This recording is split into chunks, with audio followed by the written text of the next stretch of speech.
Okay, on this question, they're giving us a function. I rewrote it right here, and they want us to find the minimum and maximum values. Now you can see it. They did a graph of it right here between -2, so this is -2 to +2. You can see that clearly this is the max right here. We still don't know exactly how high that is. It looks like it's above 4. You can tell the answer right here. But if you didn't have that, and then this is the minimum down here, and it's somewhere below -4, and you can see there's the actual answer.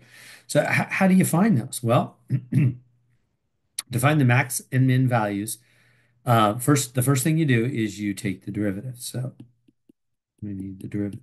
So now this comes down 13 thirds. I subtract 1 from this. Now, do you know how to subtract 1? Are you good with fractions? So if I take 13 thirds and I subtract 1, that's 1 you got to make into 3/3. That's just a fancy 1.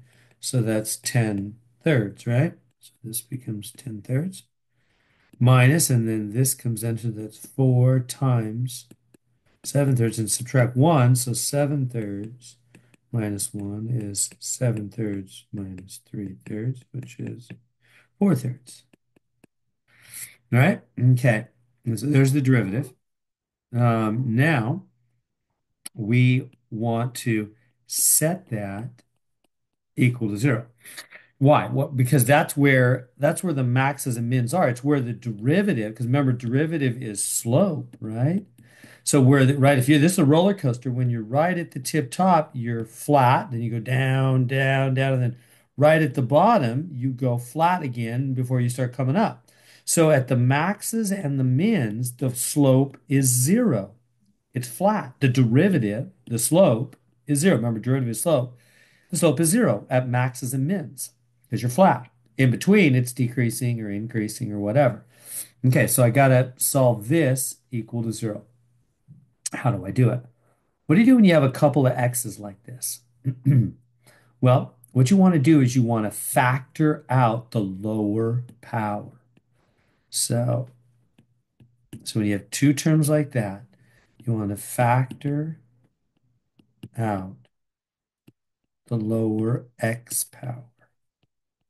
So, and I'll put the 1/3 with it as well. So I'll take the 1/3. That's nice. And then what's the lower power? X to the 4/3. And then I'll put a parenthesis equal to 0. How do you know what goes on the inside? Well, this times what? Times 13x to the 6/3. How did I know that? Well, because 1/3 times 13 will go back to 13 thirds. And what do the x's do? The powers add 4/3 and 6/3, 10 thirds.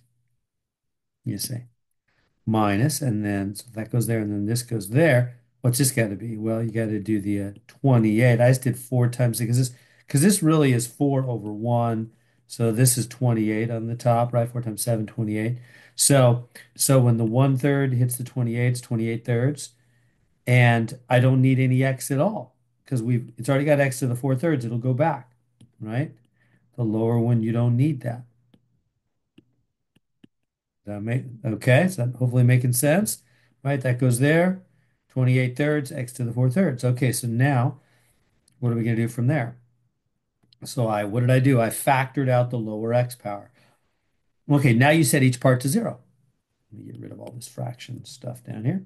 Set each part equal to 0. So in other words, you take this part all by itself, 1/3 x to the 4/3 equal to 0, or this part, 13x to the 6/3 minus 28 equal to 0.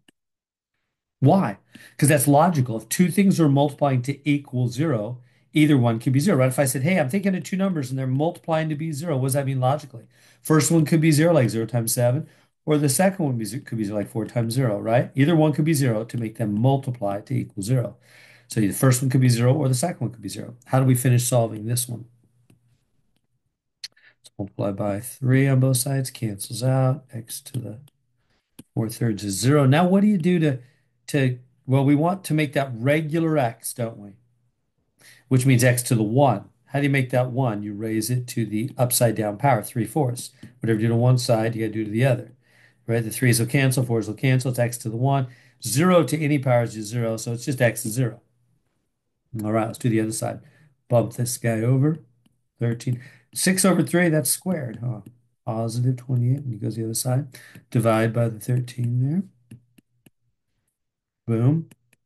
X squared is 28 over 13. And then root, whenever you put a roof on the house, up and down. Remember, when you put a root on both sides, you got to go up and down. My saying is when you put a roof on the house, you got to go up and down the ladder to get both positive and negative versions of the answer. So x is plus or minus root 28 thirteenths. Okay, so we got three answers, 0 and plus and minus root 28 thirteenths. Okay, so we can see 0 right here in the middle. That's not our answer. So it must be at these other places. It must be at this must be positive and this must be negative root 28 thirteenths. Okay, great. So that's where the x is. But when they ask minimum value, maximum, they mean the height, the y, how high up or how far down, how far up. How do we find that? Well, we take these x values and we plug them into the original function. All right. So I'm going to go to Desmos. I'm going to let Desmos do all this heavy lifting. So let me write this down. It's 13 thirds minus 4x to the 7 thirds. So I'm going to just go to Desmos and I'm going to plug in root of 28 thirteenths. Here we go. Oops. Let me go to Desmos. Okay. So root of 28 thirteenths, is that what it was? Yeah. Little parenthesis, root 28 over 13, like so,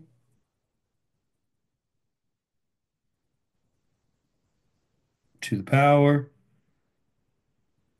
What was the power? 13 thirds, like that.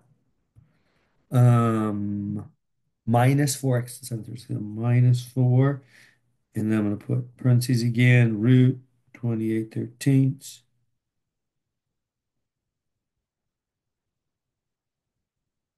to the power 7 thirds, right?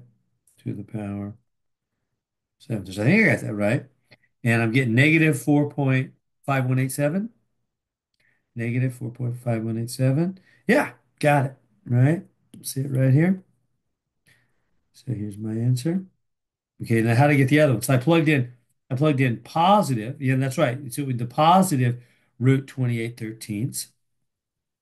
Right, that's the positive one. The x, so the x right here, x is positive root 28 thirteenths. I plug that in. What I plug in? I'm plugging that into this function. Yeah, maybe I'm not being clear. I'm plugging into that function. Let me write this down. Plug x equals positive root 28 thirteenths into the original function, which says f of x equals, should have told you what I'm doing, f of x equals x to the 13 thirds minus 4x to the 7 thirds, right? I'm plugging that in, plugging that in. Oops, I missed there, right? Because that's how you find, because that's a y value. Remember, function values are y values. They want to know the y value. They want to know the height. But how far down is this? How far up is this on the y-axis? So you plug in the x to the original function. Don't get confused between the derivative and the original function. The derivative set equal to 0 is where I found the two x values, where there would be a minimum and a maximum. Once I had those x values, I plugged them into the original function up here at the top because that's f, that's y, that gives you the heights. So I plugged that in. So I plugged in positive 28 thirds and I got that, whatever it was, that negative 4.5187, 5187. And now, then plug in the other one, negative root. Okay, right, the two answers we got, negative root 28 thirds. So go back to Desmos and just make that negative. If I can, just make that negative and make that one negative. And there we go. See the answer? 4.5187. It's just positive, the same thing, isn't it? And we get the other answer, that one. That's the maximum value. And so there we go.